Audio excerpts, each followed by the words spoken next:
this episode of China Unscripted, all the crimes of the Chinese Communist Party are coming together in the China Nexus.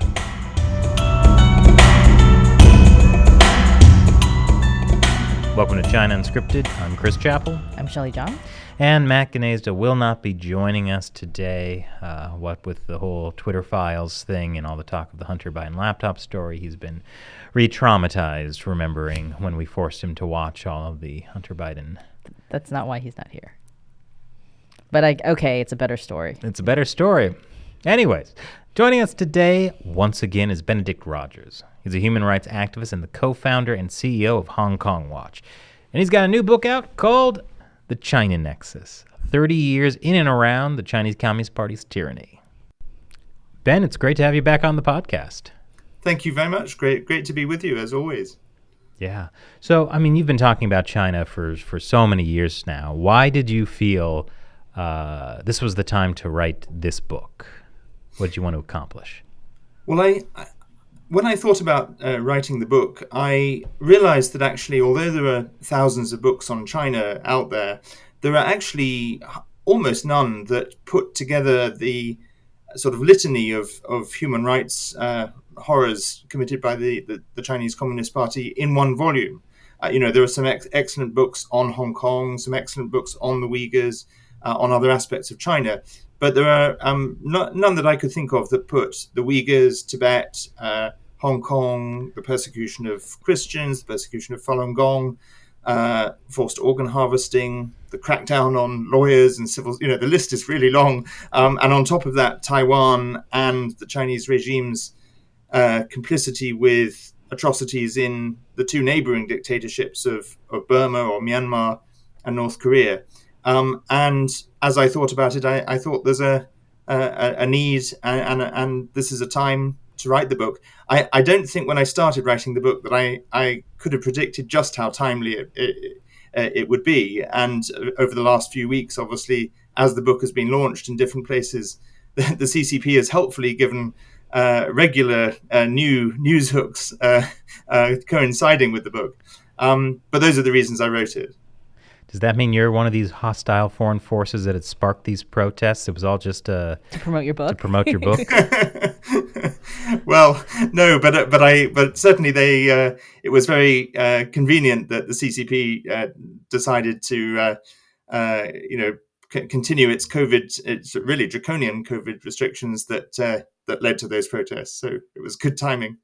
I was wondering why there was that one protester who kept shouting, "Step down CCP, step down Xi Jinping, buy China Nexus on Amazon." It all makes sense now. So why call it the China Nexus? Well, of course, more accurately, I should have probably called it the Chinese Communist Party Nexus, but that would be rather a long title.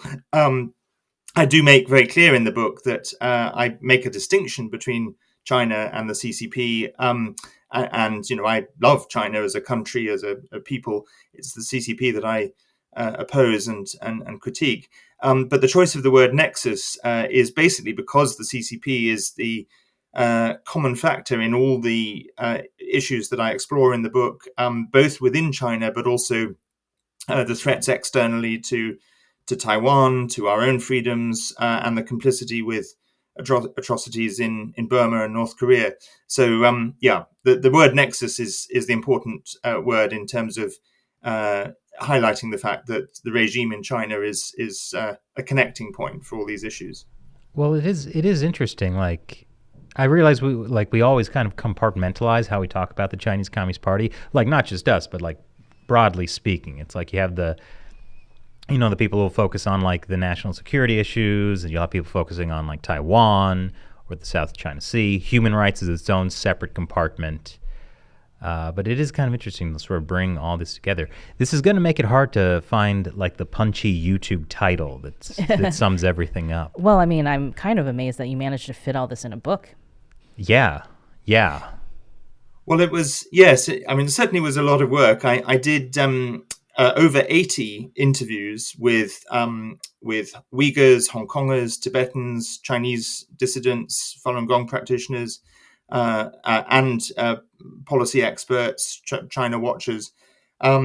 and did a lot of background reading as well, and then drew quite a lot on my own experiences over the years. Well, I know you start your book off with some of your personal experiences. Like were you the first person who was banned from entering Hong Kong, or one of the first? I believe so. I'm pretty sure that I was the first Westerner and the first foreigner to be so overtly and publicly turned away. There may have been others, perhaps. I'm not sure whether there were others from the region in the past, Tibetans or Taiwanese or others. But I believe I was certainly the first Westerner.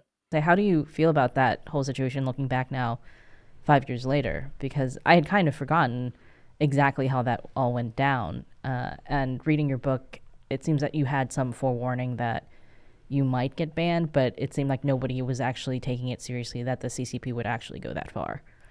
That's right.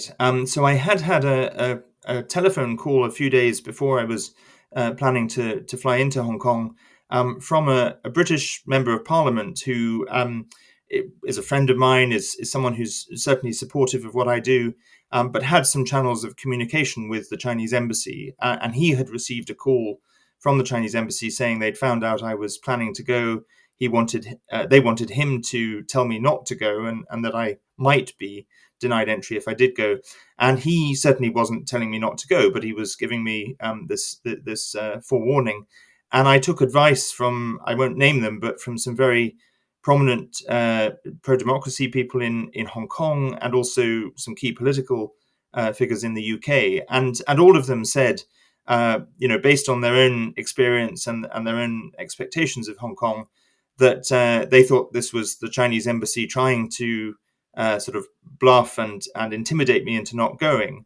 But actually, if I arrived in Hong Kong, it would still be Hong Kong immigration's decision, and that most likely they would let me in, and it would be fine. But they also did say, if in the unlikely event Beijing directly intervened in Hong Kong's immigration, the world should know, because this obviously everything that's happened in Hong Kong since then puts that episode, pales into insignificance by comparison. But at the time, people said this would be a really worrying sign of threats to Hong Kong's autonomy. But the only way to find out is to go and see what happens. And sure enough, it turned out Beijing were more serious than any of us realized. This was 2017, correct? That's correct. Yeah, I remember when we went to Hong Kong in 2019 for the protests, as we were going through immigration. Like, I was definitely thinking about what happened to you.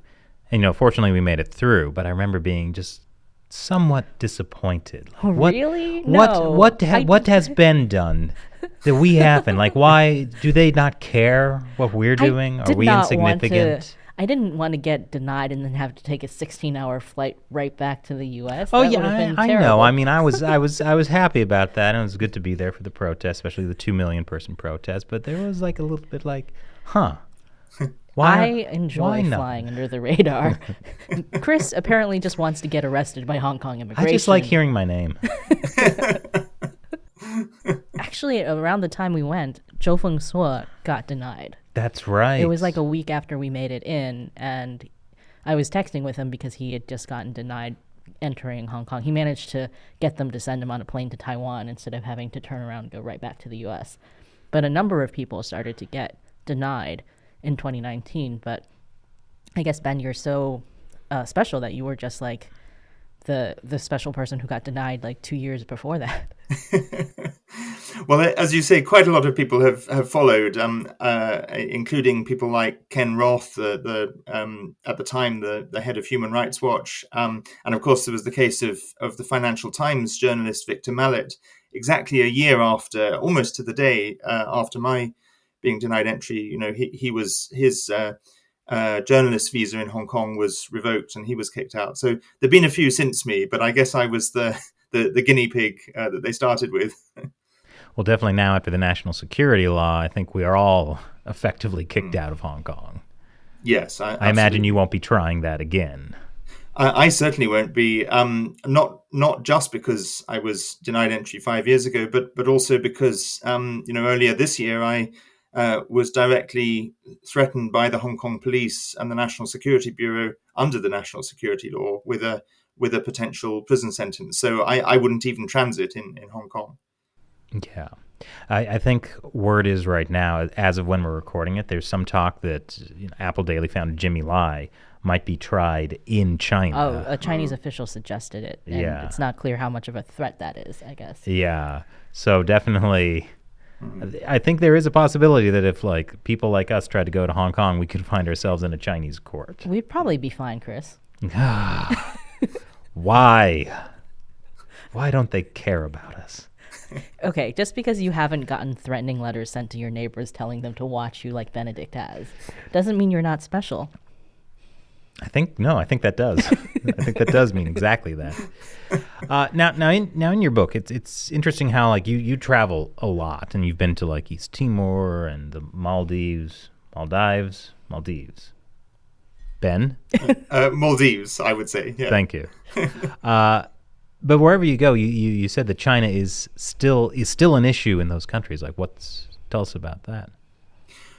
Well, I think we've seen over the last decade or two, China really exert its economic influence, its economic coercion, and what it has done in particular is to essentially, to put it simply, to buy votes at the UN, because through economic investment in places like East Timor and the Maldives and plenty of other places in Asia, Africa, Latin America.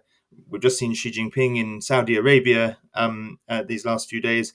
It has won over to its side countries that might otherwise have spoken out. You would expect Muslim majority countries, for example, to be concerned about the genocide of the Uyghurs, but almost all of them are either silent or worse. I mean, they actually back Beijing when it comes to votes at the UN. So it's achieved that through its extensive economic investments, the Belt and Road Initiative, and so on. Since you mentioned the UN, you had interviewed a former U.S. representative to the UN who talked about China's infiltration in the UN, and I had no idea it was quite as bad as she described. Could you talk a little bit about that?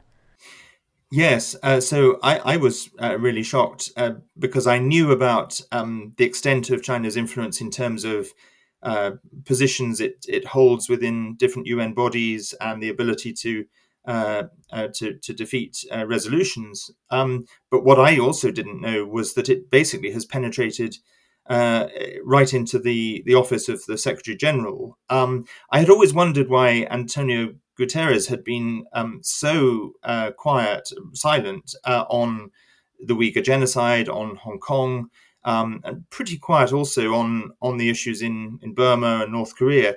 And I wasn't sure if it was just, he was in a sort of permanent siesta or what was going on. But I learned from the former US ambassador to the Economic, Social and Cultural Affairs Council, Kelly Curry, who told me that essentially there is a Chinese slush fund that contributes millions of dollars through the Secretary General's office, and there's no accountability for this fund. It's for the Secretary General to use for development projects, and the only people who have oversight of the fund are the Secretary General and some Chinese appointees. That's insane. How is that okay? Well, it's not okay, and it shouldn't be okay. And I mean, Kelly Curry is very open to talking about this. She talked to me on the record. I double-checked what she had said with me, before publication.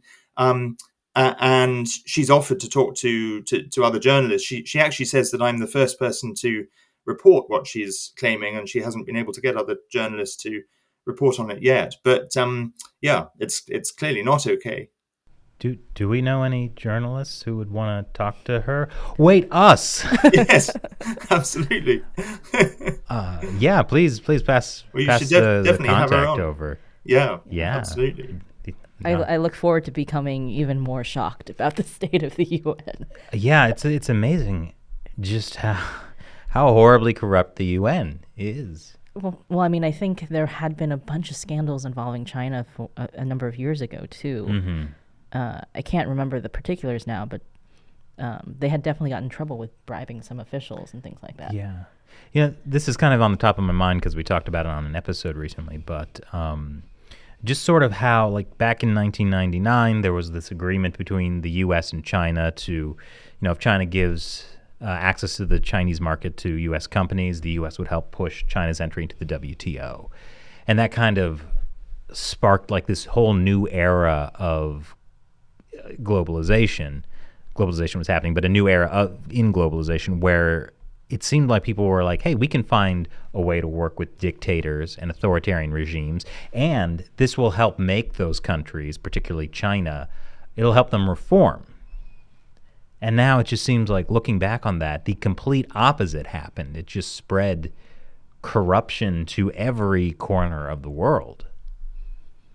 Absolutely, that's exactly right. I think looking back, the West was incredibly naive. Although, having said that, at the time I could understand why they thought this might actually help open China up, because, as I describe in the book, in the last decade of the 90s and the first decade of the 2000s, I could see some limited relaxation. There was some, of course, within restrictions. Obviously, the CCP has always been repressive, but and corrupt.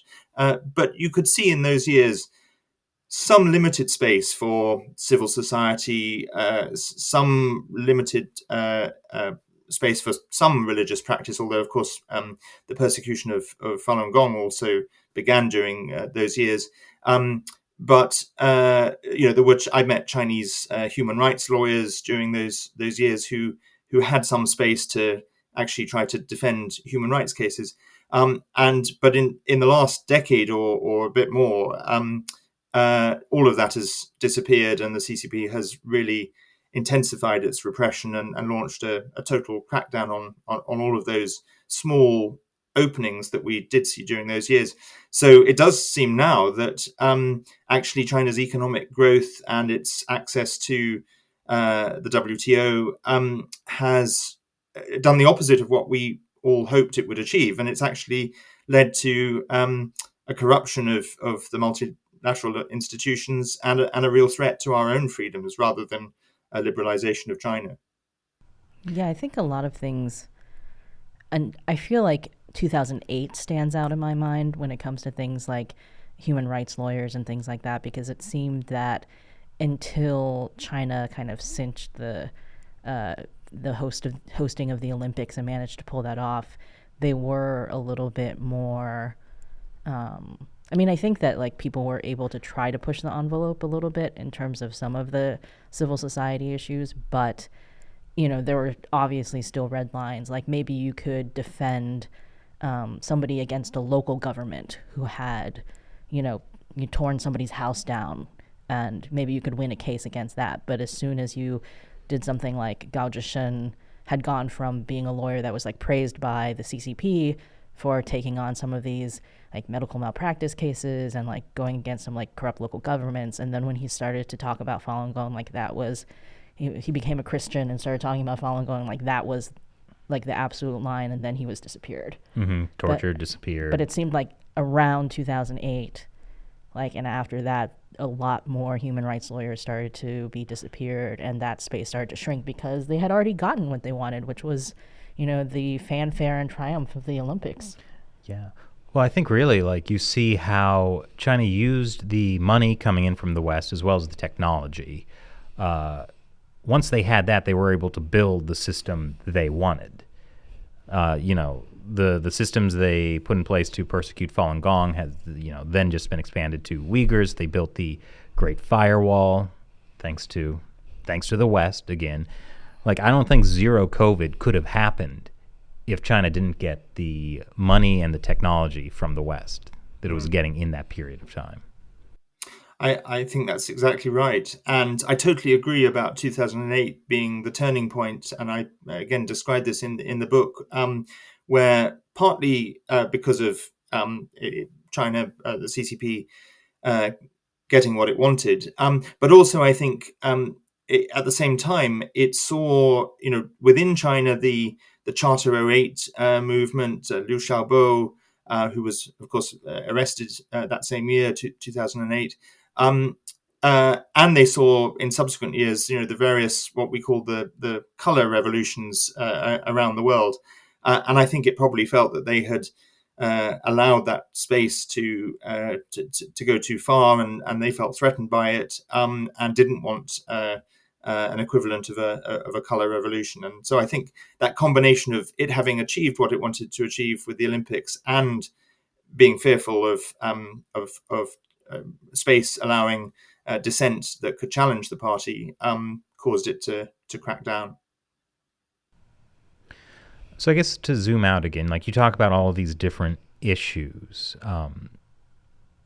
What do you think? What do you think the advantage is to looking at China sort of from this macroscopic viewpoint instead of focusing on these individual things? Does that help? Do you think that helps create a better way to approach and strategize against the Chinese Communist Party? Do you see some kind of through line in how China's actions in the South China Sea ties to Uyghur persecution, ties to internet censorship?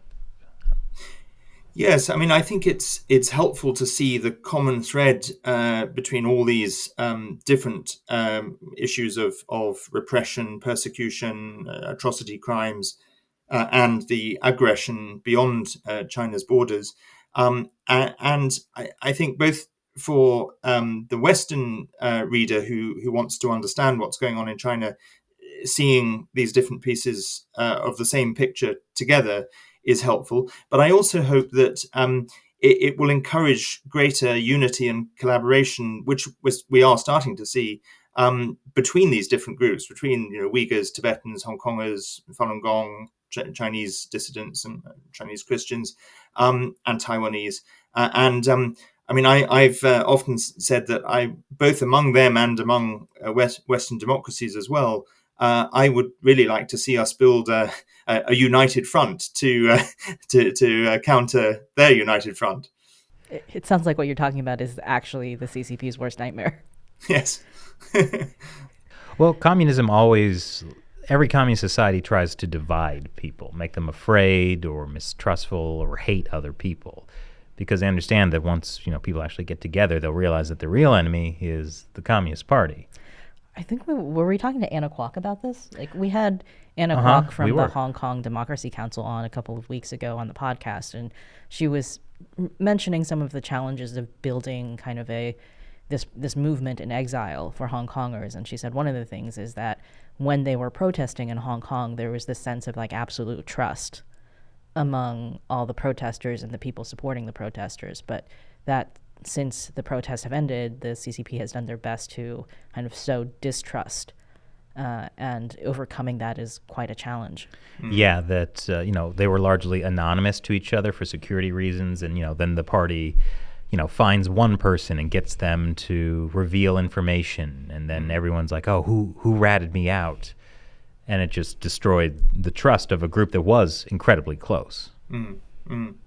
Absolutely, and that's what the CCP is incredibly good at doing, and that's why we need to strengthen our efforts to try to prevent that. But I can totally see that building trust is the big challenge in this. We've talked about how there was this sort of sense that we could work with China, it'll help reform China. Globalization, that obviously, we're seeing that fall apart with China, especially with zero COVID and their economy no longer functioning. We're seeing that with Putin and the invasion of Ukraine. You can't really work with dictators and authoritarian regimes. So based on what you've seen in the book, how can we reshape the global policy towards China? Well, that's absolutely what we should be doing, is completely calibrating the approach.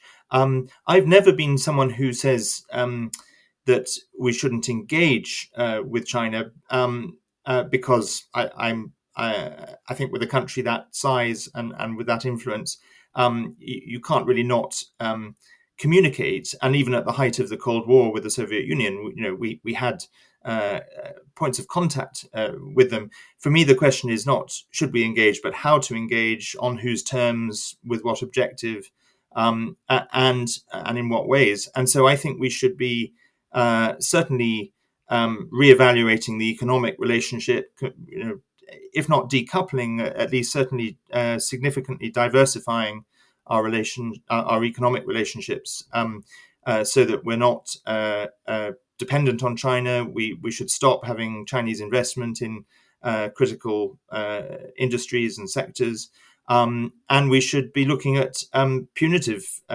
measures for their crimes, because I think to allow them to get away with the genocide of the Uyghurs, the crimes against humanity that the China Tribunal has found with forced organ harvesting, atrocities in Tibet, and the dismantling of Hong Kong's freedoms in complete breach of an international treaty. To allow all that to go with no consequences, with no penalties, will just mean the CCP is emboldened to continue and further increase its repression and its aggression abroad as well. So I set out in the book 10 ideas. I won't go through all 10, but they relate to the points I've just made. If there was one that you could magically be like, all right, like this will actually happen, what would you pick? I think it would be, and this probably would require some degree of magic or miracle, but it would be getting all of the Western, and not just Western actually, all of the free world, all of the world's major democracies, from the US and Canada, the UK, the EU, Australia, but also countries in the region like Japan, Korea, India, to exert economic pressure together, so to impose targeted sanctions together. That, I think, is the approach that could have an effect. When countries act on their own, it sends an important message, but obviously the CCP is able to play countries off each other and create divisions and retaliate more easily. But if the free world acted as a bloc, that could have some effect and hit the CCP, where it hurts, which is in their pockets. But you did ask for something magical, and I think that would be maybe wishful thinking, but something to aim for. Well, a little bit of that has happened. Like, didn't the UK and US sanction certain officials for the Uyghur genocide around the same time? That's correct. They did, and it was definitely very welcome and a very good start, although they only really sanctioned a handful of officials. And very strangely, Chen Chuang-kuo, who was the party secretary at the time, who was the architect of the Uyghur genocide, and had been the architect of the intensification of repression in Tibet previously, he was not on the sanctions list, at least for the UK, and that's very strange. But yeah, I see what you mean about how it would really take some kind of miracle as it currently stands for a lot of these countries to work together, because you just had the German Chancellor go to China and made some remarks about the Uyghurs, but also was like, oh, well, we need to do business with China. We're not going to stop doing business with China, and things like that. So that's quite tough. That's right, and we're seeing here in the UK. We had our most recent Prime Minister, Liz Truss, who was Prime Minister for 44 days. I think she had given us a bit of hope that she gets this and was going to take a much tougher position. But sadly, she didn't last long. And Rishi Sunak, the new Prime Minister, is sending out mixed messages. I mean, he's on the one hand, he gave a speech a week or so ago where he declared the so-called golden era of a few years ago, golden era of Sino-British relations, to be dead and to be in the past. And he's described China as the biggest challenge for the UK. And he said that the UK must, stand up for our values, and that's all very welcome. And you wouldn't have even had that a few years ago. But at the same time, he's also talked about the importance of the business relationship, and he's used a new expression which we're all trying to either find out what it means or perhaps try to define for him in a way that is helpful to our cause. He's used the phrase robust pragmatism.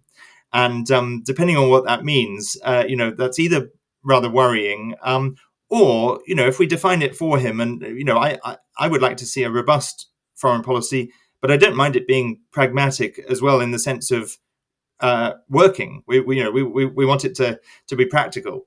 But I suspect he has something else in mind by robust pragmatism.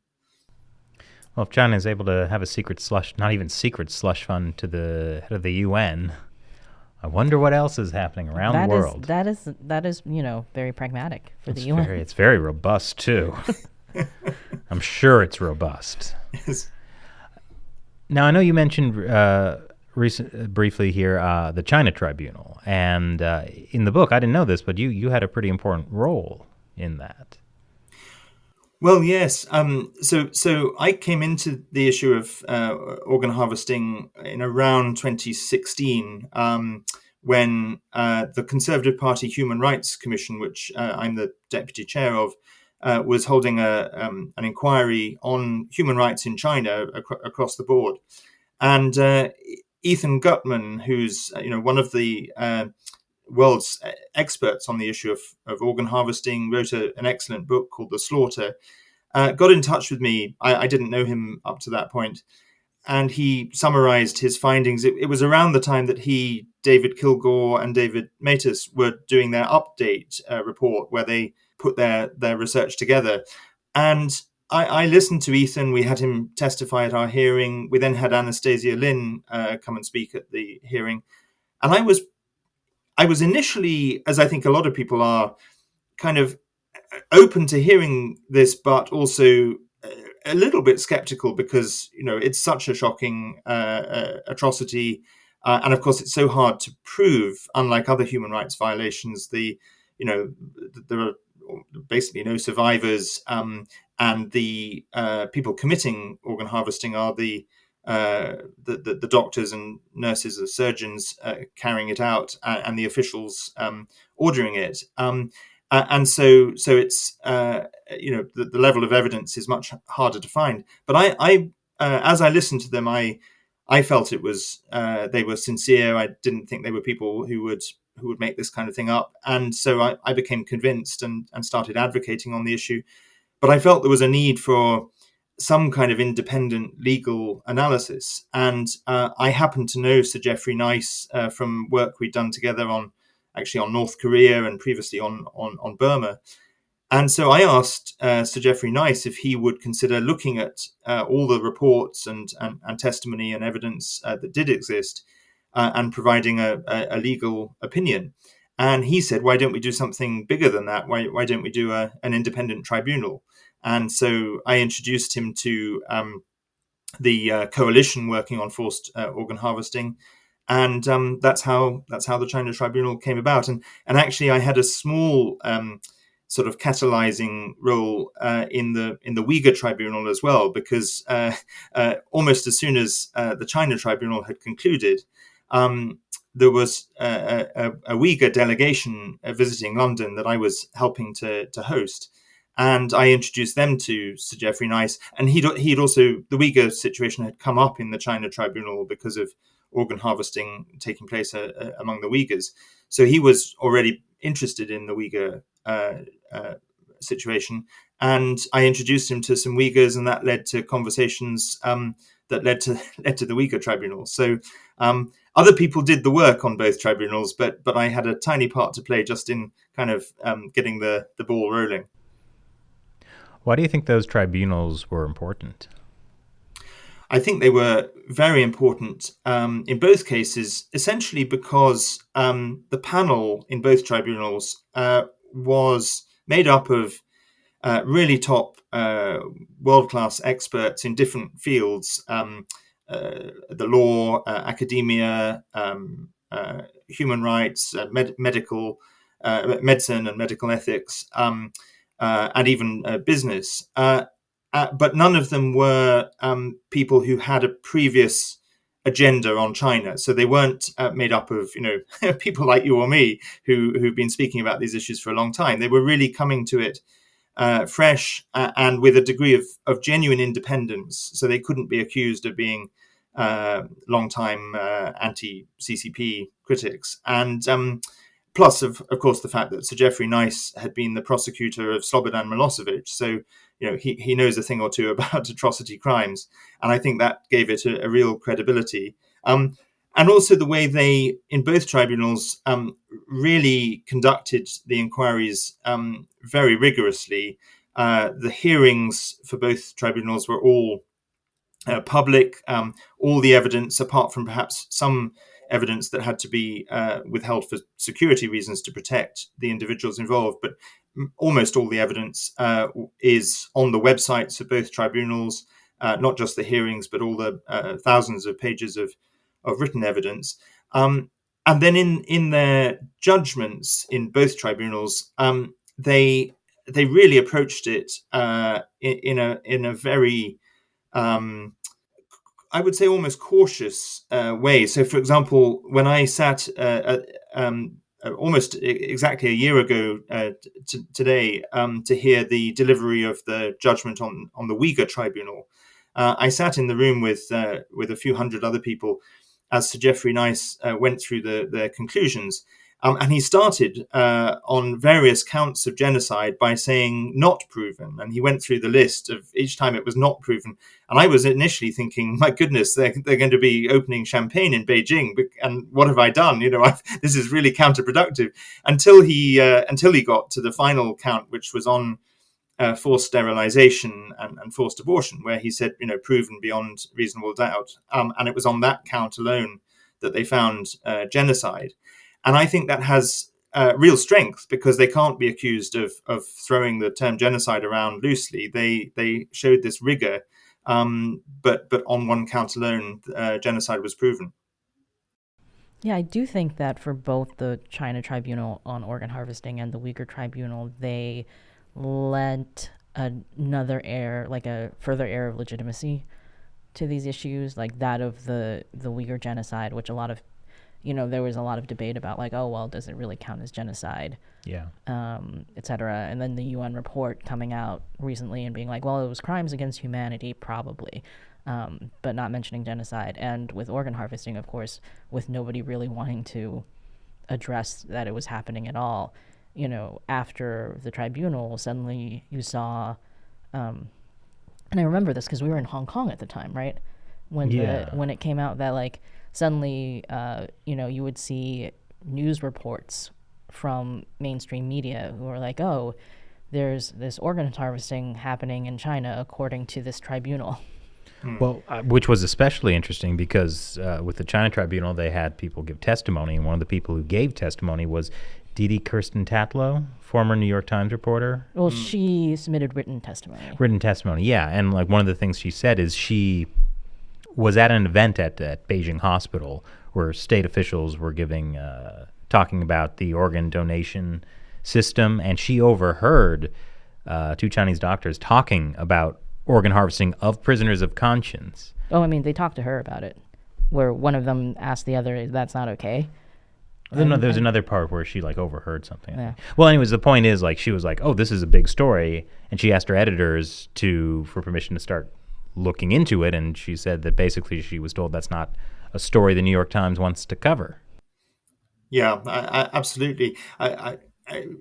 That's quite right. I mean, getting it out in mainstream media and to politicians that would take it seriously was a real challenge. I remember, I think, I don't remember exactly when this was, but somewhere around 2018, I think, I proposed an opinion piece to the Wall Street Journal on organ harvesting, and apparently it was the first time they had ever published an opinion piece on this issue. And previously, they'd always refused pieces. So that was quite a breakthrough to get something there. But I think the China Tribunal really opened up a lot of doors that previously were closed to us. Do you think that the increased focus on certain China human rights issues, where the CCP has been responsible for things like the crackdown on Hong Kong, the genocide of the Uyghurs, as more of these things come to light, does that help other human rights issues in China that have been more neglected, like the Tibet issue or that of the persecution of Christians? I can see that it's had some effect on Taiwan, definitely, like the way that people talk about Taiwan. Hong Kong has definitely affected that. But I was wondering, since you've brought all this stuff up in your book together, whether you see some of the more prominent things helping like these other issues come to light, or if it's more of kind of like, well, now people have lost, like, we can only have room for one or two China human rights issues at a time. I think it could go either way. I think it is helpful in getting people to pay attention to China, and maybe some people, see the genocide of the Uyghurs or the situation in Hong Kong, and then go a bit deeper and find all these other issues. But there is at the same time, I think, a danger that Tibet, especially, which used to get a lot of attention, has fallen down the agenda, and that's, I think, partly because people are focusing on some of these other issues. It's also because, in the case of Tibet, His Holiness the Dalai Lama is not traveling internationally as much as he used to, and that's partly because of COVID, partly because of his age. The Hollywood sort of champions of Tibet have largely been marginalized, and because of the CCP's influence in Hollywood, it's now pretty hard to find Hollywood stars that would take up that cause. The persecution of Christians certainly isn't getting the attention that I think it needs. So it could go either way. But one of the reasons I wrote the book, and I was particularly interested in researching the chapter on Tibet, because I was concerned that it's not getting the attention it needs. So my message certainly to people is that the Uyghurs need all the attention they can get. Hong Kong needs all the attention it can get. But we should also be paying attention to all these other issues. And we should see the picture as a whole, which is that the CCP is repressive and persecutes anyone that either dissents from it, or that it just regards as having an ethnic identity or a religious or cultural identity that it dislikes. Well, I wonder if we could talk about some of the protests that have happened, which happened after the book came out. But I would be curious to hear some of your thoughts about it, especially, I think over the years there's always been this big question about what does your average Chinese person think and feel about the Chinese Communist Party? Because it's, a totalitarian repressive state with Orwellian surveillance. You can't do a public opinion survey and get good answers. How do... I mean, I think the answer is that 99% of people really love the ruling party. That's what those opinion polls say. That's sure true. But with these protests, we've seen how widespread dissent was, and also in particular, people were focusing on the Chinese Communist Party itself, which I think was a really big places. In certain places that wasn't widespread. But then you also saw abroad a lot of the Chinese diaspora also picking up the protest slogans, and in particular a lot of young Chinese university students abroad, who I think a lot of people just kind of dismissed as being bought and paid for by the Communist Party, that they were able to study abroad because their families were rich enough to send them abroad, and they got rich through the Chinese Communist Party, essentially. So what do you think about this? This seems to be kind of proof of just much larger dissent than maybe a lot of people were expecting. I think that's absolutely right, and of course there were some early signs of this even before the large protests that we've just seen. You'll remember that as the CCP's 20th Party Congress began, there was that form of protest in terms of banners being put up on the bridge in Beijing. And at the same time, there was actually a protest in London in Trafalgar Square by Chinese students, which is probably the first time, or one of the very few times, that I've been aware of Chinese students in London protesting.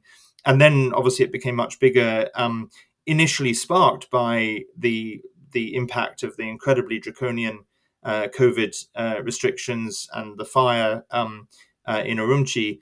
But what was interesting about the protests, as you've said, is that they were not protests saying lift COVID restrictions. They were protests saying Xi Jinping step down, CCP step down, we want freedom and democracy.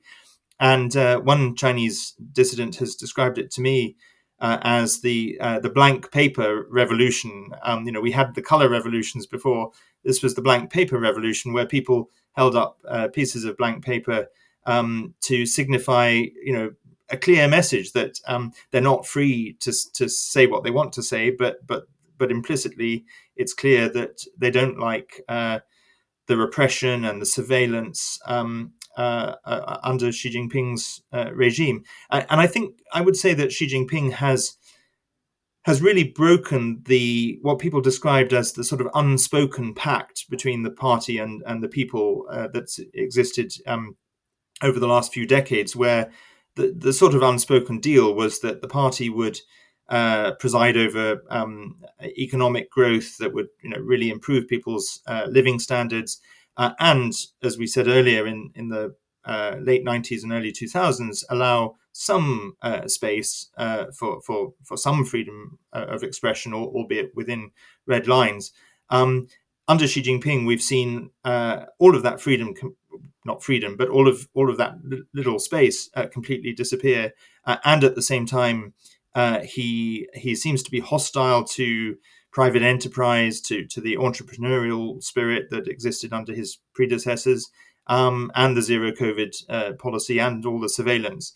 And he's sort of, what's he offering the people in return for respect for the party's authority? So I think we're seeing much greater discontent. Where it will lead, time will tell. But I've certainly been very inspired by what we've seen in the last few weeks. I was kind of thinking about the beginning chapters of your book where you talk about going to Qingdao in the 1990s, the early 90s, and teaching English, and how you mentioned that there seemed to be some space for people to joke about socialism or joke about the party a little bit. Have you kept in touch with anybody from that time? And do you know if their thoughts on how the CCP is going, how China's going, have changed? So I kept in touch with quite a lot of my friends from Qingdao for probably at least a decade or more. Unfortunately, over the last few years, I've lost contact with pretty much all of them.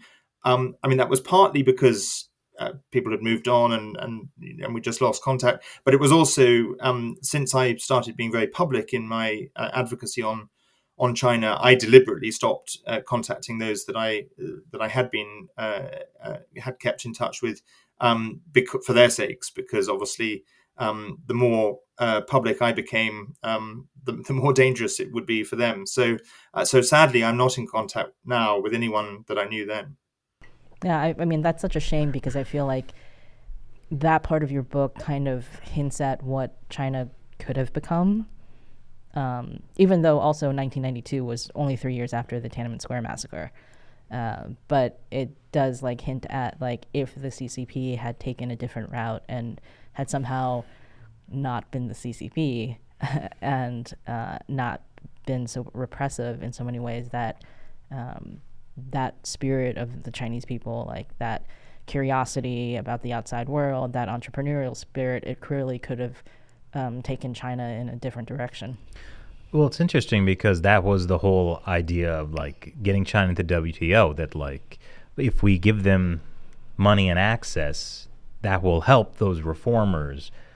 That will help it grow. But they were thinking that there were reformers within the CCP. Yeah, and that's the thing. So we actually just ended up strengthening the Chinese Communist Party to the point where any hope that we actually did the opposite thing. If the West probably had done nothing, it would have been more likely to bring reform to China. I think with hindsight, that's very true. Although it was probably harder to see it at the time. Yeah, I remember like in your chapter on Hong Kong, you even talked about how it seemed that the way the CCP was talking about one country, two systems, like under Jiang Zemin at the time, was already different than how people in Hong Kong were thinking of one party, two systems, one country, two systems, not one party, two systems, but essentially that's what it is. Really. Yes. Yes, that's right. I mean, I describe in the book, although I conclude the first chapter on Hong Kong, looking at my 5 years there from 1997 to 2002, I conclude by saying that when I left Hong Kong, I was cautiously optimistic that one country, two systems was working and would endure. At the same time, I do describe some early warning signs, kind of subtle early warning signs of encroachment on Hong Kong's promised freedoms. But I never anticipated that it would end up in the situation it's in today. It was very fast. Well, it was very slow and then very fast. Yes, exactly.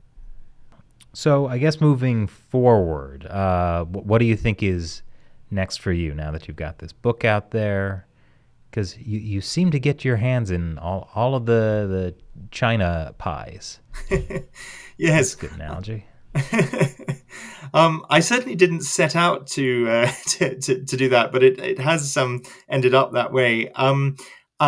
In terms of what's next, it's very funny. At several of the launches for the book, people have said to me, "So, what's your next book?" And I sort of said, "Well, I've just got this one out. I'll maybe take a step back for a bit before I think of doing any other book." But in terms of what's next more generally, the work of Hong Kong Watch continues. Actually, we're just about to mark our 5th anniversary, and I think our work is needed now more than ever, particularly with some of the upcoming trials in Hong Kong, the trial of Jimmy Lai, the trial of the 47 former legislators and activists.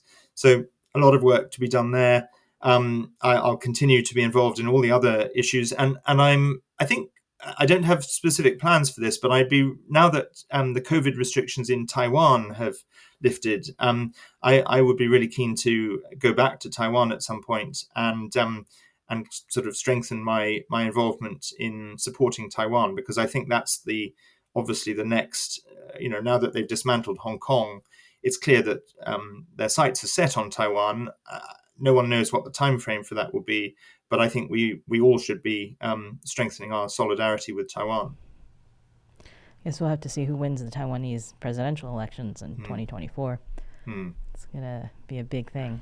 I was wondering, actually, because you had mentioned this briefly in the book, what you think of how Western countries and other liberal democracies around the world, how they've shifted on China, and if you could tell us a little bit about what led to that and where you see that going. Yes, I think although there's still a lot more I would like to see Western countries do, definitely the rhetoric and the mood has shifted very significantly. Back in 2016, when the Conservative Party Human Rights Commission did its first inquiry, we were really regarded as a sort of fringe, marginal nuisance. There were only 2 Conservative MPs who would put their names to our report, although others privately said they agreed with us.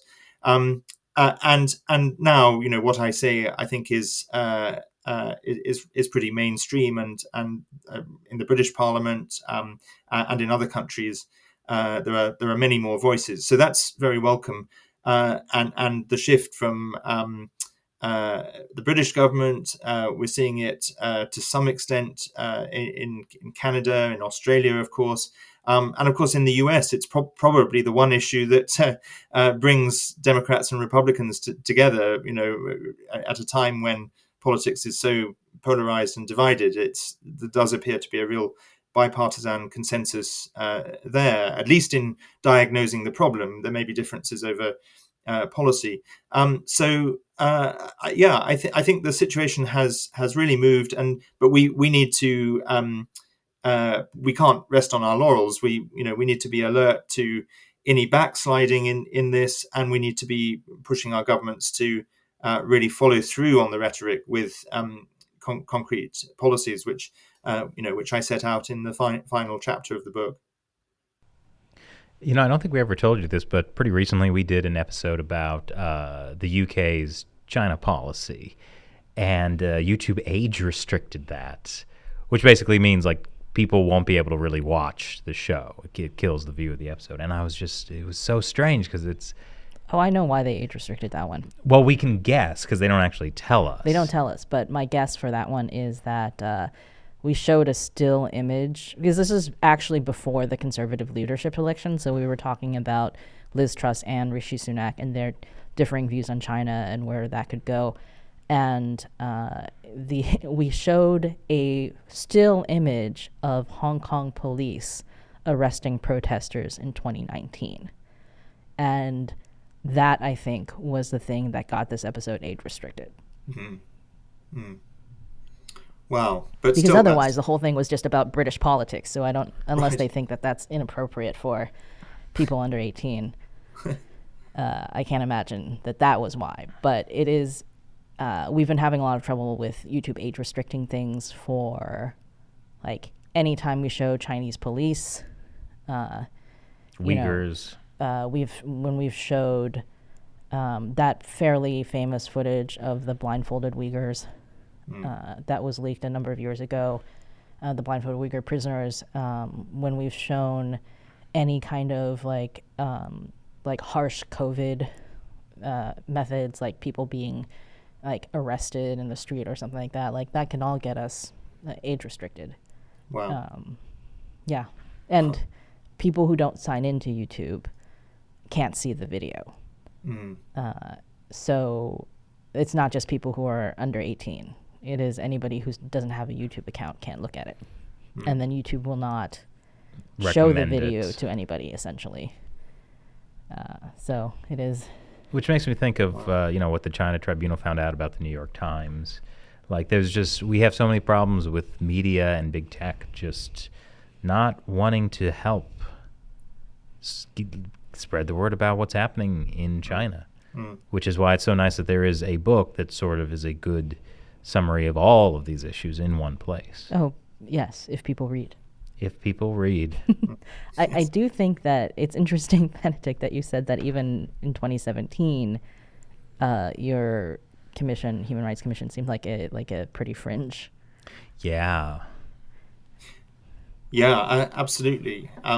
It was a very different time then. It was, the David Cameron's government, what they called the golden era of Sino-British relations, and a lot has changed since then. And I think I didn't answer part of your earlier question, which was sort of how has this change come about? And I think there've been in the last, I guess, nearly 3 years now, a succession of different issues that coming very close together or one after the other that I think have really woken people up. I think there was a big debate over allowing Huawei to be part of our 5G network in the UK at the start of the end of 2019, early 2020. That was probably the first big debate that woke some people up. And then, soon after that, we had the pandemic and questions about where did COVID come from and how was it caused, and the CCP's determination to cover that up and not to allow an independent investigation, and then all the crackdown and dismantling of Hong Kong's freedoms, very much in our news and very visible to people, and then the evidence of the Uyghur genocide, which obviously those of us that were following it were aware of for some years before that. But I think over the last 2 years, it's become much better known. It's received much more media attention. So I think all these issues, and then of course the CCP has helped with its wolf warrior diplomacy, and its there was the incident at the Manchester consulate 6 weeks or so ago. So the behavior of Chinese officials being much, much more aggressive, I think, has also not won them any friends. So all these factors have contributed to people rethinking. I do remember the Trump administration's, the State Department, on the way out, basically declaring what was happening to the Uyghurs a genocide. And I was actually surprised because even though the State Department under Mike Pompeo had done a lot more, and even the Commerce Department had been more aggressive on the CCP, I didn't think that I would see a U.S. government actually come out and call it genocide.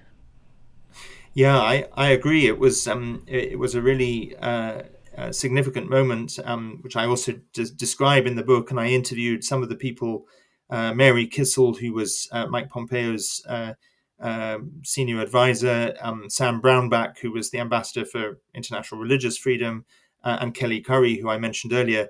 And they described to me how that battle was won from within the State Department, where there was certainly some built-in resistance. But the other thing that was significant about it, of course, was that I think a matter of hours after Mike Pompeo had declared this designation, Antony Blinken, his successor, I think at his confirmation hearing in the Senate that same day, confirmed that he agreed with it. And so it's one of the few decisions that the previous administration and the current administration agree on. That almost seems like a miracle in itself. Yes. Miracles do happen. Yeah. Yeah. Well, definitely we're seeing, I think we're seeing more and more people getting very clear on China, except for all the people who are being bought off. Well, there was a headline from, was it the Wall Street Journal this week or something, where they were talking about how it was something like, damn the torpedoes, Wall Street executives want to go full speed ahead on China. So people are already talking about, oh, well, I mean, they're lifting the pandemic restrictions, now's the time to invest again. So I think it's I don't think the battle is won, really. No. The sides are the lines are being drawn. Absolutely. No, I think you're absolutely right. And we see that here in the UK as well. As I mentioned earlier, I'm concerned about where Rishi Sunak is going to go on this. And one of the issues that Hong Kong Watch has highlighted in the last year in 3 different reports is the number of pension funds across the world, in the UK, the US, Canada, across Europe, that are invested in Chinese companies that are directly facilitating the atrocities against the Uyghurs and others in the surveillance state. So yeah, there's still a lot of work to be done. Well, that means more books for you to write and more interviews for us to do. Yes. I think Benedict has the harder of the two things. He has to write an entire book. We just talked to him for an hour. This is why they let us into Hong Kong. This is why we don't matter. Because we're not writing books. We're not writing books. I'll write a book. How hard can it be? How hard is it? How hard was it, Benedict? Well, it was hard just in terms of the amount of time it required. Definitely, I mean, it was most weekends and lots of late nights, and I wanted to do it even though I was familiar with the subject matter. I wanted to really bring not just my own voice, but other voices to it, which is why I did over 80 interviews. The job was made a bit easier. I mean, if I'd had to do the 80 interviews and transcribe them or go through my notes from them, most of them I recorded. If I'd had to do that myself, that would have been very hard. I was fortunate to have 3 students who helped me with transcribing the interviews, so that made it a bit easier. But yeah, it was a lot of work, but I'm really glad I've done it, and it was, I think, very worthwhile. Definitely. Well, Benedict, it's always a pleasure to have you on. I know we'll probably have you on again at some point. Yeah, and we really enjoyed the book. Thank you. Thank you very much. It's always great to have Benedict on the show. I think I'll write a book. Yeah? You're going to give up all your evenings and weekends? Well, I just won't interview anyone else or get anyone else's thoughts. I'll just... How hard no can that be? fact checking. No citing anything. Just like right from the id. That's right. You know, there's a whole spiritual dimension to reality. You can't be focused on like this materialistic fact-checking everything. Some things are metaphor. And So this is going to be like Portrait of the Artist as a Young Man, the China Uncensored version. I have no idea what that is, but yes. Stream of consciousness writing. Sure, all about China. You'd buy that, right? I think it'll make a splash. I think it would be good enough that it would get us banned from going to Hong Kong. You don't have to do anything anymore to get yourself banned. That's true. I think everything we did retroactively is now enough to get us banned from Hong Kong. So if that is your life goal, I think you've already achieved it. Hey, wow. I'm suddenly fully actualized. Thanks for being here for that. Once again, I'm Chris Chappell. I'm Shelley John. We'll talk to you next time.